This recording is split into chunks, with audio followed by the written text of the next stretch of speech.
Hi guys, welcome back to Elevate English. Last episode we were working on how to write a killer introduction.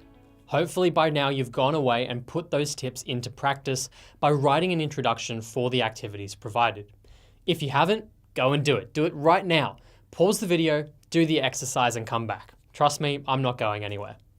If you have already done it, that's awesome. In this episode, we will be looking at how to write the paragraphs that match that introduction. So for today's video, you're going to need that Harry Potter essay and the essay builder resource that should be in your welcome pack email. As I've outlined previously, the purpose of your body paragraphs is to make the argument that you outlined in the introduction. I'm sure that your teachers have told you about the teal or peel structure of your paragraphs. If you don't know what I'm talking about, just look at the essay builder resource, as this should make things clear for you. To see how the essay builder actually applies, let's look at the first body paragraph of the Harry Potter essay. The T in teal stands for topic sentence, and this is the very first sentence that you should have in every paragraph. Topic sentences clearly state the point that we're trying to make in that particular paragraph. That is, in this example, that he's not the central hero and he's merely a lucky protagonist. The second sentence is the E, which stands for explanation. This is your chance to break down why you are arguing a certain point in this paragraph. The reader has just been given a lot of information in the topic sentence, so now you need to explain that a bit further. Here, the Harry Potter essay says, many times he is rescued by a convenient plot twist revealed at the last moment to resolve the story in his favour. This helps flesh out the topic sentence about him being lucky. So this clearly tells the reader, okay, this paragraph is going to be about how the plot devices and convenience show that Harry is basically just lucky and not truly heroic. The next E is for evidence, which is where you bring in your actual evidence to back up your point. Here I've used a few sentences to give the evidence of his luck and convenient plot twists, such as Quirrell in the first book, and then I've referred to the sorting hat from Chamber of Secrets, and so on and so forth. The third E stands for evaluation, or you may know it as A for analysis. This is very important, and it's where the real marks come from. Here, the essay states that these convenient plot points allow Harry to win the day without any true act of heroism. It clearly shows the link between the initial point expressed in the paragraph and the evidence that I've given. It also comments on the author's intent, saying that she has written for children, or indeed that it may be chalked up to just lazy storytelling. This sort of analysis takes a step back and is often the type of discussion that shows your examiner you know what you're talking about rather than just describing what happened in the book.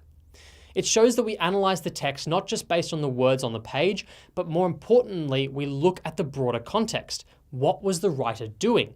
Why did they choose these plot points? Ultimately, we relate it back to our point, that Harry isn't the true hero of the series, which are the closing words of the paragraph. I now quickly want to touch on quotes. Something that drives examiners nuts is when students just throw in quotes because they know that they need to provide evidence. When you use a quote, you have to make sure that it's A, relevant, and that it B, flows in the paragraph that you're talking about. By relevant, I mean that it needs to closely relate and demonstrate the point that you're actually trying to make. And second, by flowing, I mean that you need to use it in the right context and place.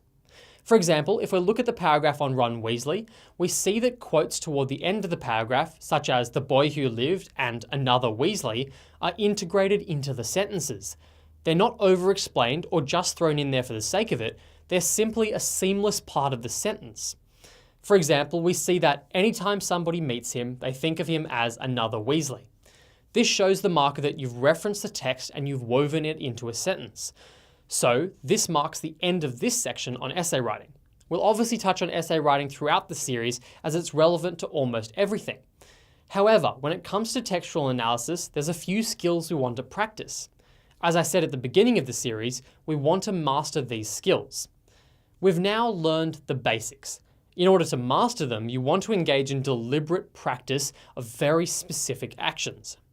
Rather than going away and writing a whole bunch of full essays, I want to save you some time. From now on, just focus on doing two main things. Firstly, make up as many plans as you possibly can. Why? As I said earlier, most of your marks are made in this stage. This is where all of your thinking happens. You dissect the question, you form your contention, and you plan out your main arguments and the evidence that's going to support them.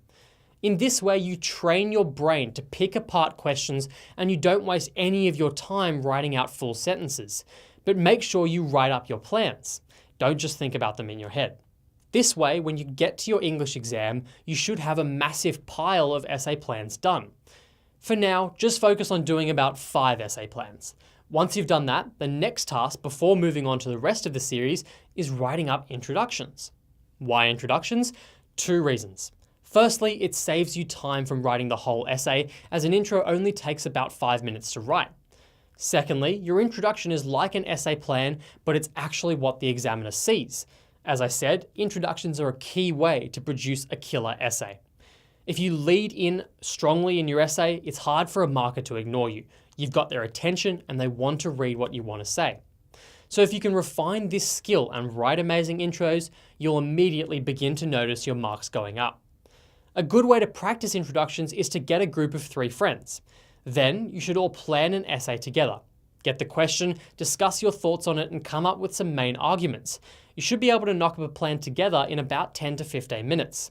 Then you should all set a timer for exactly 7 minutes.